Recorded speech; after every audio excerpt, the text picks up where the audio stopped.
Cast your bread upon the waters, and after many days it shall return to you. What does that mean? The secret to that could be a secret that you've been waiting for, that could unlock something huge in your destiny and in your business. So stay tuned.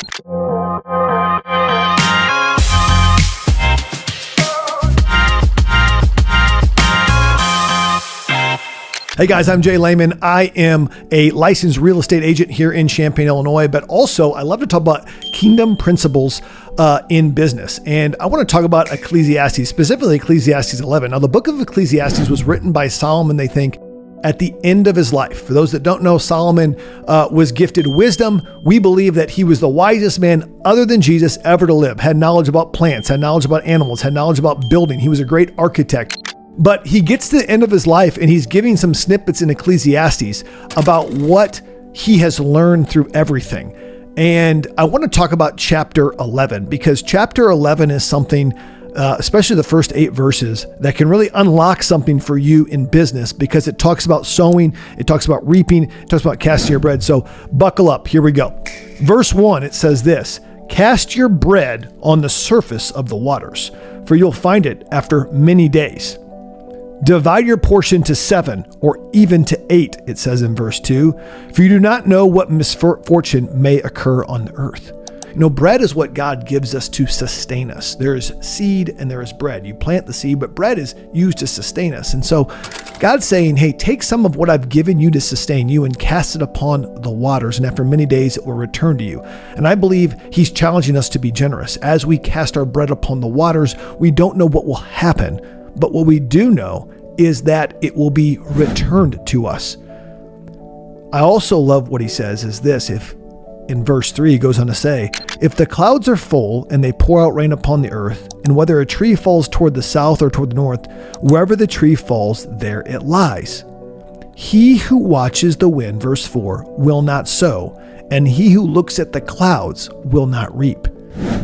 So if you're looking which way the wind is coming and you're trying to find out, oh, there's clouds here, AI is going to take my job, there's going to be an economic crash, the real estate market's going to go belly up, the Federal Reserve is going to do this, the mark of the beast is coming. There's all kinds of different things that you can be worried about.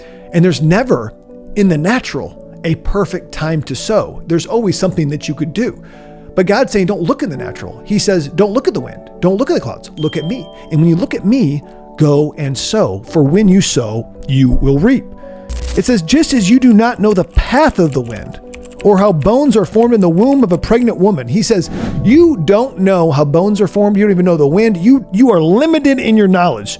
So you do not know the activity of God who makes all things. God makes all things. You don't know how everything is made. You have to understand that and be in a state of humility to realize, okay, God is all knowing and I am not. So in verse 6, it continues. Solomon says this: "Sow your seed in the morning, and do not be idle in the evening, for you do not know whether morning or evening sowing will succeed, or whether both of them alike will be good." I love this verse because I used to do sales calls, and maybe you're in sales, and I always think, what's the best time to call somebody? And sometimes I had my mojo going all early on in the morning, and I'd make calls, and sometimes it would go good, sometimes it would go bad, and other times, I wouldn't get a hold of anybody. I'm like, what time could I call people they would pick up? And I was doing this analysis, and I saw somewhere that I think between 3 and 5 on Wednesday and Thursday is the best time to do calls. And so what I would do is I would try to make calls during that time, but it was an excuse for me not to make calls during other times. It's like, the best time to call is Wednesday or Thursday, so I'm going to wait until Wednesday or Thursday to make calls. And what I found is that sometimes that I got distracted. Sometimes I didn't make calls during Wednesday and Thursday. And then I didn't do any kind of sowing or calls or anything, because calling and trying to make sales calls is a form of sowing in your business. You're trying to plant seeds with people. Sometimes I would never make calls. And so what I got from this verse is, whatever you do it in the morning and the evening. Do not get caught up on timing. Do not get caught up on, this is a missed opportunity if you don't act now. My mother used to tell me something, and I repeat it to myself probably once a week, and that hurry rush is of the devil. Meaning that just because there's an opportunity here that you can't miss, you probably can miss out on it and it's going to be okay. Because God's timing is perfect. He's got a plan for you, right? You don't have to worry about AI taking your job or other things disrupting if you will follow God's plan.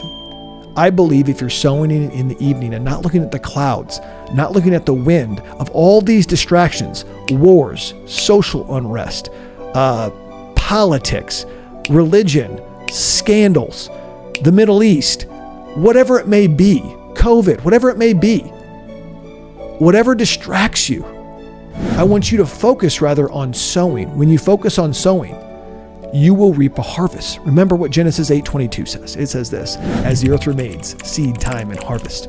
This is a principle. This is law. I didn't make it up. God made it up. I'm just trying to follow his principles. And when we look at his principles, guys, we can find life. I love also in in chapter 9, verse 10 of Ecclesiastes, it says, whatever your hand finds to do, do it with all your might. And so I challenge you, do it with all your might. Have you been waiting for the right time to do something? Comment below if that's you. Have you been waiting for the winds to change and for momentum to hit you and that you need momentum to take action? If it's you, change it up.